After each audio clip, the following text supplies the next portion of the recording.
আমি অ্যাডভোকেট মিজানুর রহমান বলছি।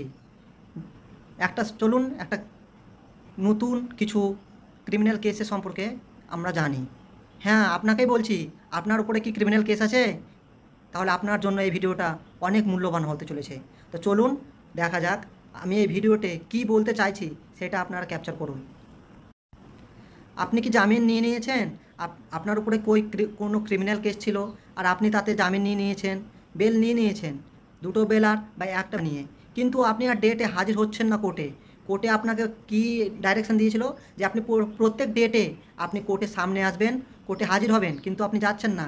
একটা ডেট, দুটো ডেট, তিনটে ডেট যখন মিস করবেন তখন আপনার নামে একটা NBW মানে নন বেলেবল ওয়ারেন্ট ইস্যু করবে কোর্ট। তখন সেই নন বেলেবল ইস্যু করবে কোর্ট, আর তার সঙ্গে আপনার যে বেল বন্ড আপনি জমা করেছিলেন, বেল বন্ডটা যে ফার্নিশ করেছিলেন, সেই বেল বন্ডটা আপনার ক্যান্সেল হয়ে যাবে তৎক্ষণাৎ। তো তৎক্ষণাৎ আপনার বাড়িতে নোটিশ চলে যাবে একটা NBWর, এবং আপনার বাড়িতে পুলিশ যাবে আপনাকে ধরতে। তাই বলছি, আপনারা এটাই ভেবে নিয়েন না যে আমি জামিন করে নিয়েছি মানে আমি কেস থেকে মুক্ত হয়ে গেছি। এটাই সব থেকে বড় ভুল করে ক্লায়েন্ট অ্যাকিউজডগুলো, যে আমি জামিন নিয়ে নিয়েছি মানে আমি বেল থেকে মুক্ত হইনি। আপনি কিছু সময়ের জন্য কেবল আপনাকে কোর্ট ছেড়ে দিয়েছে, আর কিন্তু আপনাকে প্রত্যেক ডেটে ডেটে আসতে হবে কোর্ট এবং হাজিরি দিতে হবে, এবং উকিলবাবুর সঙ্গে পরামর্শ নিতে হবে যে আমার কেসটা কীভাবে তাড়াতাড়ি খালাস হওয়া যায়, এই কেস থেকে কীভাবে কেসটা তাড়াতাড়ি খতম করা যায় সেই বিষয়ে আলোচনা করতে হবে। তার বেল বন্ডটা ক্যান্সেল হয়ে গেছে, তখন তার ফ্যামিলি এসে বলছে যে না উকিলবাবু, আমার বাড়িতে পুলিশ এসেছিলো আজ, আমার ছেলেকে বাঁচান বা আমার হাজব্যান্ডকে বাঁচান, আমার হাজব্যান্ডকে তুলতে এসেছিলো কিন্তু বাড়িতে ছিল না, তো এখন কি করা যায়? তো এখন আপনার বেল বন্ড যদি ক্যান্সেল হয়ে থাকে তাহলে আপনি কি করবেন? আপনি গিয়ে একটা উকিলের সঙ্গে পরামর্শ করুন, গিয়ে কি করতে হবে।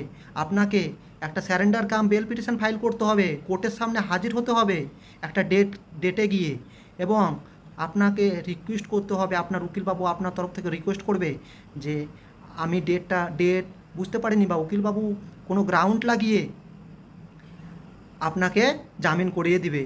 কিন্তু আপনি এটা ভেবে নিন না যে আমি ডেটে যাব না, আমি হাজির হব না, উকিলবাবুর সঙ্গে দেখা করব না, বেল বন্ড ক্যান্সেল হয়ে গেছে তা সত্ত্বেও আমি দেখা করব না। আপনাকে যখনই পুলিশ দেখতে পাবে, যখনই আপনার উপরে আপনাকে রাস্তাতে বা যেখানে সেখানে দেখতে পাবে, আপনাকে পুলিশ তুলে নেবে। কিন্তু থানায় যদি কাস্টাডিতে নিয়ে যায় তখন কিন্তু আপনাকে টর্চার করবে। তাই আপনি কোর্টে গিয়ে স্যারেন্ডার কাম বেল পিটিশন স্যারেন্ডার করে আপনি বেলটা ফাইল করে নিন। তাহলে কী হবে? তাহলে আপনাকে পুলিশ টর্চার করতে পারবে না, আপনাকে জুডিশিয়াল কাস্টাডিতে নেওয়া হবে, পুলিশ কাস্টাডিতে নেওয়া হবে না।